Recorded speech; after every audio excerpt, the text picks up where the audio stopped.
ባልና ሚስት ናቸው አሉ። በጣም ይዋደዳሉ እጅግ በጣም። ትንሽ ሲለው እኔ ታነቅ ትላለች፣ ሲያደናቅፋት እኔ ልደፋ ባይ ነው።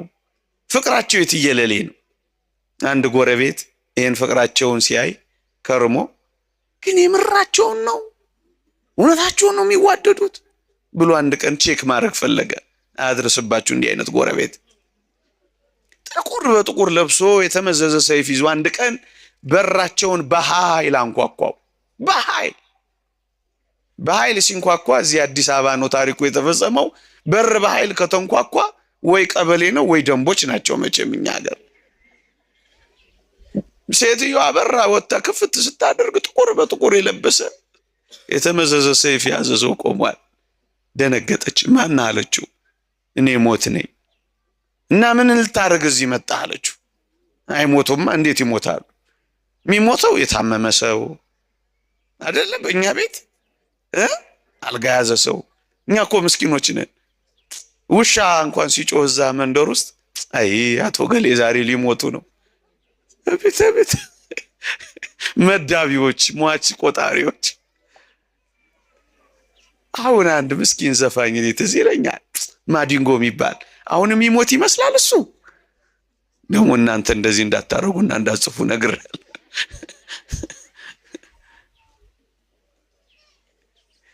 እሷም የተረዳችው እንደዚህ ነው። የሚሞቱት አንድ የታመሙ ሰው ነበሩ አቶ ገሌ የሚባሉ። ተሳስተ የሆነ አድራሻ በዚህ ቀጥታ ሄደ ጥፍ ብለህ አይደለም እዚህ ቤት ነው የመጣሁት አለ ሞት።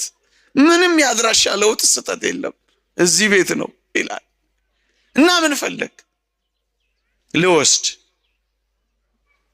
ሴቲቱ ወደ ኋላ ዞር ብላ አይታ ባሏ እንደሌለ ምን ያደርጋል? እኛ ጋር ከሆነ አድራሻ የመጣው ባሌ ውስጥ አለልህ። እኔ ወጥ ውጬ አብኩቼ አስፍቼ ጋግሬ ልጆች ማኖረው እኔ ነኝ። ባሌ ውስጥ አለ ውሰደው አለች። ፍቅራቸውን ሊለካ መጣል አልኳቸው። እንደሱ ነው ነገሩ። ባል ስትቆይበት ለካ መጥቶ ሰምቷቸው ኖሯል። እኔ አላመጣሁትን ታሰፊዋለሽ፣ እኔ አላመጣሁትን ተወጨውጪዋለሽ፣ እኔ አላመጣሁትን ትሰሪዋለሽ። ጸብ። ከዛ ሴትዮይቱ ፈሊጠኛ ነበረች አሉ። የድሮ ሴት ሳትሆን አትቀርም። እናንተን ማለት አይደለም። በሰላም መውጣት ትፈልጋለሁ ከዚህ ግቢ። ምን አለች አሉ መሰላችሁ? ለመሆኑ ሞት ወይ? አቤት። ከዚህ ቤት ስንት ነፍስ ነው የምትፈልገው ትለዋለች። እኔ ከዚህ ቤት የምፈልገው አንድ ነፍስ ነው። አውቆ በደንብ ሲያስጨንቃቸው ምን ያደርጋል፣ ያሳዝናል። እኔ ጸንሻለሁ፣ 2 ነፍስ ነኝ፣ ባሌን ውሰደው ብላ ለማምለጥ ሞከረች አሉ። እንደዚህ ማምለጥ ይቻላል? አሁን እናንተ ሞት ቢመጣ እየሳቃችሁ ወይስ እያዘናችሁ ትሄዳላችሁ? ለመኖር ከሆነ ከክርስቶስ ጋር ለመኖር ከሆነ እርፍ ለማለት ከሆነ የሚበልጠውን ክብር ለማግኘት ከሆነ ወደ ዘላለም ቤታችን ለመመለስ ከሆነ ልሂድ ማለት የክርስቲያን ወግ ነው። ካልሞትክ ሕያው አትሆንም። ይቆየን። ፀሐይ ላይ ብዙ አቆየዋችሁ።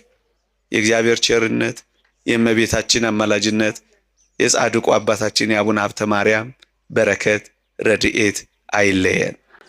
በሐዘን ጊዜ ብዙ አታምቡ፣ ብዙ አታልቅሱ፣ ተስፋ አትቁረጡ፣ አትመረሩ፣ ጥቁርና ከል አትልበሱ፣ ጸጉር አትንጩ፣ እንደ አሕዛብ አታልቅሱ።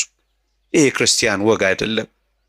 በትንሣኤው ኃይል ለሚያምን ክርስቲያን በቅጡ የሚኖር ሕይወት የሚገለጠው እንዲህ ባሉ ብርቱ የሐዘን ጊዜያት ነው። እየዘመርን መሸኘት እንልመድ። እልል እያል እየዘመርን በአንድ አይናቸው እየሳቁ በአንድ አይናቸው እያለቀሱ እንደሚሸኙት ደጋግ ሰዎች እንሆን። ስለ ፍቅራችን እናለቅሳለን ከክርስቶስ